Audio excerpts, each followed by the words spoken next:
Enseguida vemos esa goleada do líder, pero antes hai que falar do partido sobranceiro desta xornada en San Lázaro, nada máis e nada menos que un Compostela-Pontevedra. Dous partidos entre históricos, dous equipos que estiveron en Primeira División, un partido que respostou ás expectativas, sobre todo no tocante os goleadores. Marcaron Joselu, como non, e Santi Domínguez.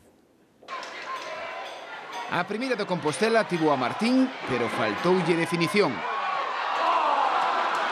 E aínda que estaba a ser unha tarde tranquila para o equipo de Freddy, xa saben, no fútbol un susto aparece da nada, como ese testarazo poste de Jacobo. Con 30 minutos e o Compostela superior, Manu inventa un pase para Joselu e o Pichichi da terceira marca. 17 goles, 14 xornadas, números fabulosos. Co Cercé da temporada pasada marcou 20 goles. O Compostela non matou o partido. Tivo esta moi clara, pase de Joselu, falla Jacobo. Ou esta outra, quen falla é Manu. E quen perdoa... Fue todo muy igualado, pero es cierto que si en la primera nos meten esas 2 o 3 ocasiones que tuvieron claras, el partido pues, a lo mejor no seríamos capaces de remontarlo. A reacción do Pontevedra chegou cando quedaban 7 minutos para o final. Penalti de Germán a Estefan. Milo celébrao. E dende o punto de penalti, Santi Domínguez empata. Fin a xeira de 4 vitorias consecutivas do Compostela. Gañar 4 ou 5 partidos seguidos nesta competición é moi complicado. Fixo Racing de Ferrol, pero bueno, hai poucos equipos que consiguen.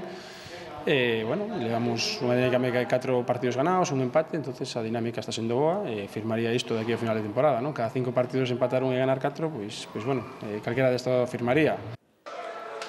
E ao final do partido falamos con Milo, que tivo que soportar, xa os soporta en Pasarón Óscar, pero tamén tivo que soportar en San Lázaro berros de Milo Baite xa. A él eses berros non lle importan, pero hai un sector do público do Pontevedra que incluso vai máis alo iso, si amola o técnico pontevedrés. No, a mí no me... Son chicos jóvenes que quieren lo mejor para el Pontevedra y sí que hay algún insulto personal que sí que aparte es el mismo chico siempre y eso sí que no se puede permitir en un campo y no se lo voy a permitir. Lo de Milo vete ya, que lo canten siempre sin problemas y de que burro, de que no sabemos de fútbol y todo eso sí, pero llegar ya a insultar como insulta a ese chico de hijo de puta para arriba, ese chico se va a acordar también.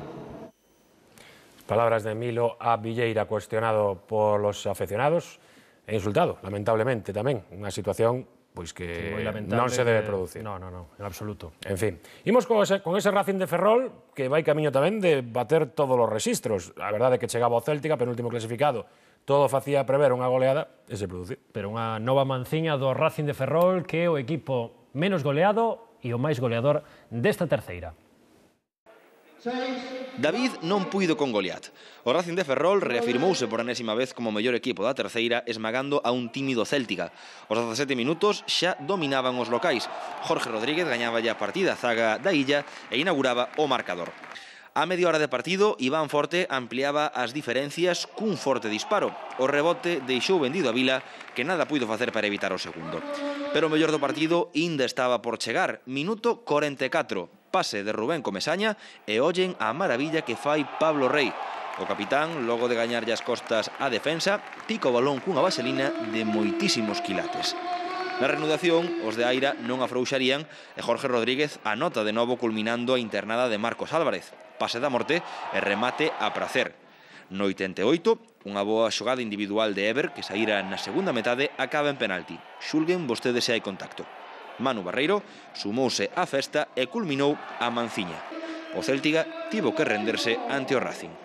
Se o Racing está de primeiro e nós estamos aí de penúltimos, pois a verdade é que se ve reflexado non só no nivel de xogo, de ritmo, de intensidade, sino da calidad individual. Desde el principio sabíamos que teníamos que jugar a nuestro ritmo, que el partido se tenía que jugar con la intensidad que nosotros marcásemos y darle la mayor continuidad posible.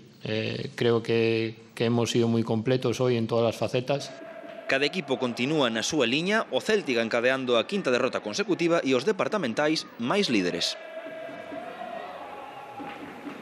E son máis líderes porque o segundo clasificado non pasou do empate na súa visita ao campo do As Pontes. Grazas, non? Porque foi perdendo por 2-0.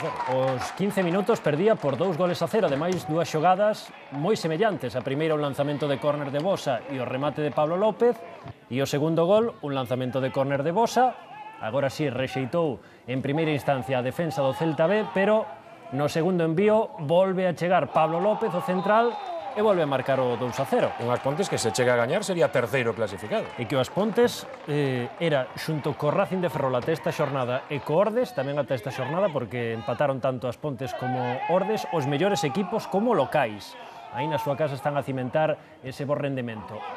Marcou Camochu, un gol protestado, había unha posición antirregulamentaria. Parece que hai un defensa do As Pontes, que queda alguén enganchado. Si, o lateral dereito, e este é a resolución de Camochu. E o definitivo 2-2, tamén en lanzamento de córner, o que marca é Víctor Vázquez. Así rematou o partido con ese empate a 2 entre o As Pontes e o Celta B.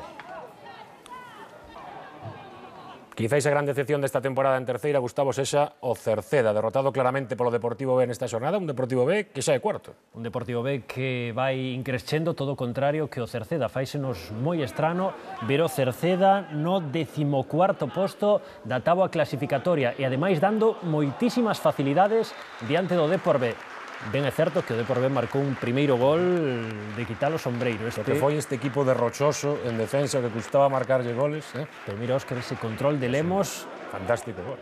E a reviravolta. O Cerceda que comezou cunha defensa de 5 non funcionou. Estivo con ela durante 25 minutos. Isto é como cando poñes 4 dianteiros, non vale para atacar mellor. Se pos 5 defensas tampouco defende mellor. Desde logo, o 2-0 marcado por Juan Carlos. E o 3-0 nese minuto 25, mira que erro defensivo, toda a defensa do Cerceda dormindo. Desde logo hai días que mellor non... Eran as horas, non? Erguerse da cama. As 12 do mediodía. O que acaba marcando con ese remate de cabeza é Luis Fernández. Recurtou diferenzas o Cerceda con esa cabezada de Quique Cubas, pero Cerceda que perdeu por 3-1 diante dun Fabril, que, como dicías, Óscar, xa está en postos de playoff de ascenso.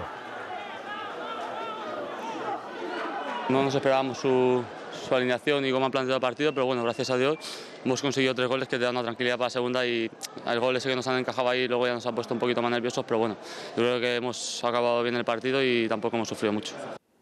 Máis partidos desta xornada, un protagonizado por 2 conxuntos da zona alta, o Rápido de Bouzas e o Alondras. Son 2 equipos que están capacitados para meterse entre os 4 primeiros, o Alondras que xa o fixo ano pasado e o Rápido de Bouzas que coas últimas incorporacións ben pode facelo esta temporada. Foi un partido moi bonito no que soubo un gol, pero ben puido haber algún máis, como esa oportunidade de Diz que saca a defensa do Alondras baixo paus. Que ben asustou o disparo e que atenta estivo a defensa. Non perdas, Óscar, esta volea de Mauro e o paradón que fai Roberto, o porteiro do Rápido de Bouzas. Outro remate de cabeza de Andrés, o balón o traveseiro. Estivo animado o partido. Sí, un partido, ademais, con moitísimo público, xente de Vigo, moita xente que se achegou dende Cangas, agardaban ver algún gol. Este o remate de Agujetas, a pelota que marcha fora. Pero vaya pase interior tamén, sí. E a falta de 10 minutos, esquerdazo de Óscar Pardavila, un rapaz formado no Celta Xuvenil, e así chegaba o definitivo 1-0. Están o Rápido e o Alondras con 22 puntos a 1 do cuarto posto. Máis partidos.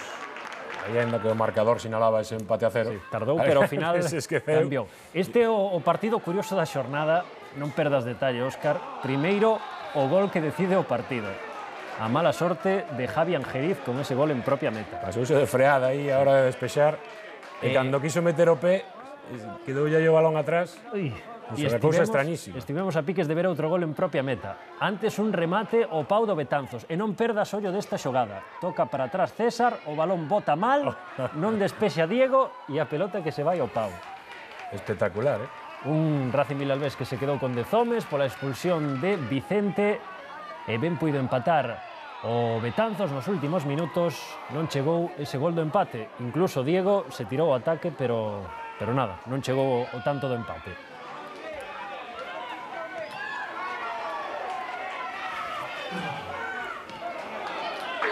E imos acabar o repaso a xornada co empate entre o Ordes e o Barbadás. Dous equipos da zona media. O Ordes que perdera a primeira xornada na casa, pero despois encadeara 5 vitorias consecutivas. E un Ordes que se adiantou con esa combinación, toca Alex Castro e remata Nacho. E como te decías, os dous equipos aí na zona media, o Barbadás en pasar por apuros. Sí, moito mérito para un equipo que se estrea na categoría. Un Barbadás que fixo moito dano a balón parado. Primeiro con esta oportunidade de Currás, que saca a defensa do Ordes baixo paus. E que había ata 3 xogadores aí debaixo da portería. Eso chamase defender ben. Iso era a táctica de Maguren. Sí. Pero noutro lanzamento a balón parado, aí si chegaría a cabezada de Currás. Claro, aí como non había ningún defensa debaixo. Agora si puido tomar vinganza e chegou o que sería definitivo empate. Así están as cousas na terceira galega. Moita vantaxe do Racing de Ferrol, 36 puntos por 27 do Celta B, que segue segundo.